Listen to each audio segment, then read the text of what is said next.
Good afternoon, everyone. I'm Allie Verlander, and I'm here today to introduce to you your next Senator, Andrew Christovich. Good afternoon, fellow Powhatanians, Virginians, and Americans. Today, I, Andrew Christovich, am formally announcing my campaign for the United States Senate for the state of Virginia. While I was formerly a member of the Republican Party, I have of late become greatly dissatisfied with the Republican Party's lack of a backbone and tendency to sell out its conservative principles in order to satisfy the progressives in our country. What is even more dissatisfying is that if Thomas Jefferson or George Washington were alive today and engaged in politics, they would be considered right-wing extremists or even terrorists. Clearly, the political paradigm in this country has shifted much too far left if the very people whose ideas this country was founded on would be political outcasts today. Therefore, we must seek an alternative to the tax and spend political parties that are the Republicans and Democrats, and that alternative is the Tea Party. As the Tea Party candidate, I have pledged myself to the ideals of limited government and conservatism. These ideals are seriously lacking in Washington, and I believe that I would be able to help our government return to the constitutional principles that the Founding Fathers wanted to endure in American government. My political platform consists of three main issues. First, and most importantly, I believe that the United States economy suffers from one major problem: the government.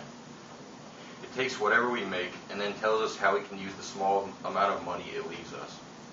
The American tax code is complex, confusing, and unfair. It is difficult for businesses and individuals to decipher the hieroglyphics that is the American tax code. And as a result, American citizens and foreign investors do not have an incentive to keep their money in the United States. Additionally, the American tax system is progressive and therefore is discriminative toward Americans whose only crime is that they worked hard and discovered ways in which to satisfy their pursuits for happiness. I therefore believe in a mixture of both a fair tax and flat tax, in which people of all income levels are taxed on the same low percentage of their income. And a national sales tax is instituted that makes up for the loss in revenue from income taxes. Therefore, Americans would be given more control of their financial situation, since they would have less of their income taken away and would have the choice to save money and avoid the sales tax. The opportunity for upward mobility would be increased, as the timeless virtues of thrift and responsibility would be encouraged. Secondly, I believe that the United States must reform its foreign policy. We should be hesitant to engage in war, but when we do decide to go to war, we must be determined to win. By far, the most important duty of the government is to keep this country safe, even if it means going to war. Dangerous weapons must not be placed into the hands of terrorists and anti-American governments in the Middle East and elsewhere. We must stop giving foreign aid to countries that engage in activities that oppose our own goals, both foreign and domestic. However, we must stand by our true allies, such as Israel and England. Most of all, our leaders should never bow down to other countries or apologize in the name of the entire United States for a mess that is the result of not only bad governmental decisions here, but also abroad. As your senator, I will work to ensure that our government truly believes that this country is great and exceptional. Finally, I strongly oppose the idea of affirmative action. It is unacceptable that American institutions are still paying for wrongs committed generations ago at the expense of hardworking people today.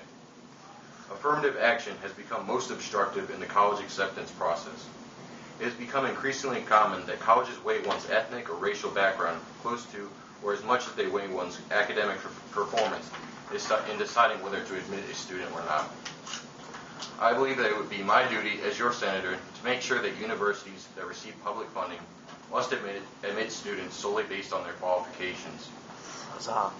We must be determined as a citizenry to protect liberty and exercise justice. The basis for accomplishing this is faith in the Constitution. I believe, as George Washington did, that the Constitution is the guide which I never will abandon. Even when it becomes unpopular to adhere to constitutional beliefs, we must be determined to go down fighting for our core beliefs. After all, it is better to be alone than in bad company. Thank you, and God bless America.